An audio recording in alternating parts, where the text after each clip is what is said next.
Plot میں گہرائی ہے جو قاری کو سوچنے پر مجبور کرتی ہے۔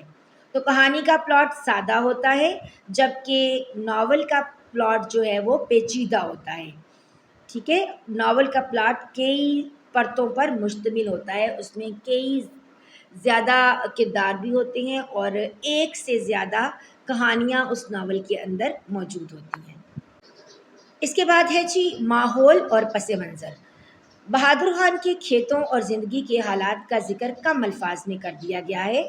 ماحول پس منظر میں رہتا ہے اور کہانی کا محور کردار کی زندگی ہے، جبکہ آنگن میں ماحول اور پس منظر کو تفصیل سے بیان کیا گیا ہے۔ ہجرت کا ذکر اور خاندانی تنازعات کے عربے ایک وسیع تر منظرنامہ پیش کیا گیا ہے۔ دیکھیں آنگن جو ہے ناول، اس میں ماحول بھی اور پس منظر کو بھی کافی ڈیٹیل سے، کافی وضاحت سے، کافی تفصیل سے بتایا گیا ہے، اور جو ان کے خاندان کے لڑائی جھگڑے ہیں، ان تنازعات، ان لڑائی جھگڑوں کے ذریعے ایک منظر کشی کی گئی ہے، ٹھیک ہے۔ جبکہ کہانی میں کیا ہے، کہانی میں ماحول جو ہے وہ پس منظر میں آتا ہے، اس کو ڈیٹیل میں بیان نہیں کیا گیا، صرف جو ہے کہانی بتائی گئی ہے۔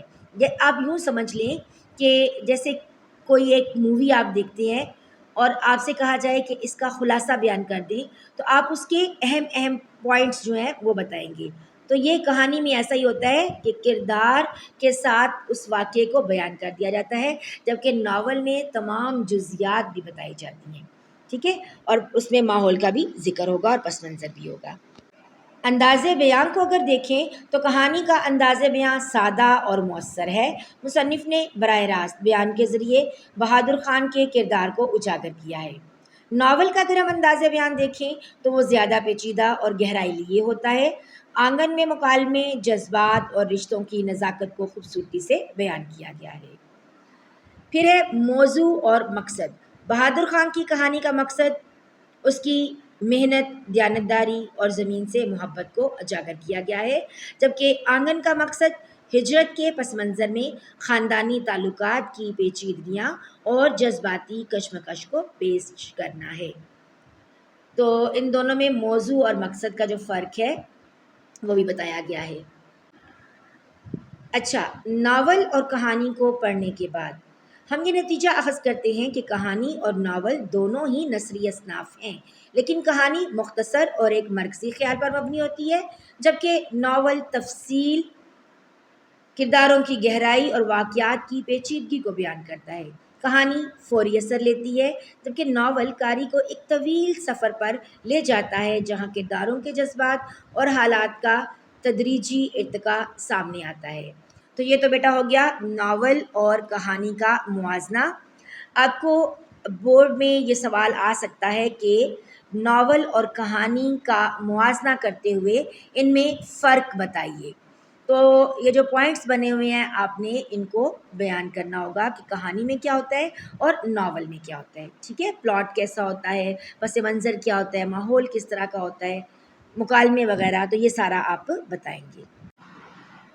سوال نمبر 5 دیکھیے، شامل نصاب کہانی چغل خور کو غور سے پڑھ کر اس کے اجزاء یعنی پیراگراف، کرداروں کا تعارف، ابتدا، مناظر کا بیان، اختتام، اس کو شناخت کرنے ہیں آپ نے۔ یعنی چغل خور جو ہے وہ کسان، چغل خور کسان، کسان کی بیوی، کسان کے بھائی، سالے جیسے کردار ہیں، ان کا ذکر اس کہانی میں کیا گیا ہے، کس کس مقام پر ہوا اور کس کس پیراگراف میں آیا۔ مزید یہ کہ لوگ کہانی کی ابتدا چغل خور اور اس کی چغل خوری کی عادت کے تعارف اور اختتام چغل خوری کی فتنہ انگیزی پر کریں۔ طلبہ اس لوک کہانی کے تمام اجزاء کی شناخت دہی کر کے جماعت کے دیگر جو ہے ساتھیوں کے سامنے پیش کریں گے۔ تو اس کا جواب ایسے ہوگا، آپ کرداروں کا تعارف کچھ اس طریقے سے کروا دیں گے کہ چغل خور جو ہے وہ کیا ہے، کہانی کا ایک مرکزی کردار ہے جس کی عادت کیا ہے، چغل خوری اور فتنہ انگیزی۔ اس کا ذکر کہاں پہ ہوتا ہے، پہلے پیراگراف میں چغل خور کے کردار اور اس کی چغل خوری کی عادت کا جو ہے وہ ذکر کیا گیا ہے۔ پھر ہے کسان، سیدھا سادہ انسان ہے جو اپنی محنت اور ایمانداری سے جانا جاتا ہے۔ پھر ہے کسان کی بیوی، محبت کرنے والی ہے مگر شوہر اور خاندان کے درمیان غلط فہمی کا شکار ہو جاتی ہے، اور کس وجہ سے شکار ہوتی ہے غلط فہمی کا، جب چغل خور آ کے چغلی لگاتا ہے۔ پھر ہے کسان کے بھائی، خاندان کا وہ حصہ جو چغل خور کی باتوں میں آ کر بھائی سے بدزن ہو جاتا ہے. یہ کسان کے بھائی ہیں وہ، یعنی کسان کے بھائی اپنے بھائی سے بدزن ہو جاتے ہیں. اگلا سوال ہے سبق کا مرکزی خیال تحریر کیجیے. کہانی چغل خور کا مرکزی خیال چغل خوری کے برے اثرات اور اس کے نتیجے میں پیدا ہونے والے عدم اعتماد، بدگمانی اور تعلقات کی تباہی کو اجاگر کرتا ہے. مصنف کے نقطہ نظر سے یہ کہانی معاشرتی بگاڑ کی نشاندہی کرتی ہے، جہاں ایک فرد کی شر انگیزی جو ہے وہ دوسرے رشتوں کو میں جو ہے دراڑیں ڈال سکتی ہے. قاری کے لیے یہ کہانی ایک سبق ہے کہ دوسرے کی باتوں میں آنکھ بند کر کے یقین نہیں کرنا چاہیے. ہر معاملے کی تہہ تک پہنچنا ضروری ہوتا ہے. چغل خور جو ہے نا وہ نہ صرف دوسروں کو نقصان پہنچاتا ہے، یا چغل خوری کی عادت نہ صرف دوسروں کو نقصان پہنچاتی ہے بلکہ آخرکار چغل خور خود بھی رسوا ہو جاتا ہے یا چغل خوری اس کو رسوا کر دیتی ہے. یہ کہانی ہمیں سچائی، بھروسے اور اچھے اخلاق کی اہمیت کا احساس دلاتی ہے تاکہ معاشرے میں محبت اور ہم آہنگی برقرار رہے. پچھلے ویڈیو لیکچر میں ہم نے جو ہے چغل خور سبق کا ایک خلاصہ جو ہے وہ تحریر کیا ہوا تھا. آپ جو ہے خلاصہ وہاں سے دیکھ سکتے ہیں اور مصنف کا تعارف بھی آپ وہاں سے پڑھ سکتے ہیں. سوال نمبر 7 دیکھیے. درج ذیل حروف کو شناخت کر کے اپنی تحریر اور تقریر میں استعمال کریں، جیسے ارے، اجی، نے، سے، تا وقت یہ کہ، جوہی، کے، ہائے، ہے، پر اور کو وغیرہ. تو آپ نے کیا کرنا ہے، پہلے ان حروف کی شناخت کرنی ہے اور پھر آپ نے روزمرہ کی تحریر اور تقریر میں ان کا استعمال کرنا ہے. ارے، اجی یہ کیا ہے؟ حرف ندا ہے. ہم نے حروف 9th کلاس میں پڑھے تھے، حروف کی اقسام، ٹھیک ہے. تو حرف ندا، ارے تم نے یہ کیا کر دیا. اجی سنیے، ذرا میری بات تو سنیں.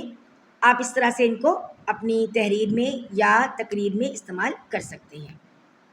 اسی طرح سے نے، سے، پر کو یہ حروف جار ہیں، جیسے علی نے احمد سے مدد مانگی، میں نے کتاب میز پر رکھی، عالیہ نے حمزہ کو ڈانٹا. تا وقت یہ کہ یا پھر جوں ہی یہ حرف شرط ہیں. تم یہاں رکو تا وقت کہ استاد آ جائیں. یا پھر دوسرا جملہ، جوں ہی بارش رکی بچے باہر کھیلنے دوڑ گئے. کہ کیا ہے؟ حرف بیان. استاد نے شاگرد سے کہا کہ سبق پڑھو. ہائے اور ہے حروف تعسف. ہائے میرا خواب ادھورا رہ گیا، یا ہے میں نے تم پر اتنا بھروسہ کیا اور تم نے مجھے دھوکہ دے دیا. یہ حروف تعسف ہیں جو افسوس کے موقع پر بولے جاتے ہیں. رنج یا تعسف یعنی افسوس کے موقع پر بولے جاتے ہیں. اس کے ساتھ ہی ہمارا آج کا لیکچر اختتام پذیر ہوا. اگر ویڈیو آپ نے یہاں تک دیکھ لی ہے تو لائک اور شیئر کرنا مت بھولیے گا. ملتے ہیں ایک نئے لیکچر کے ساتھ، تب تک کے لیے اجازت دیجیے. اللہ حافظ.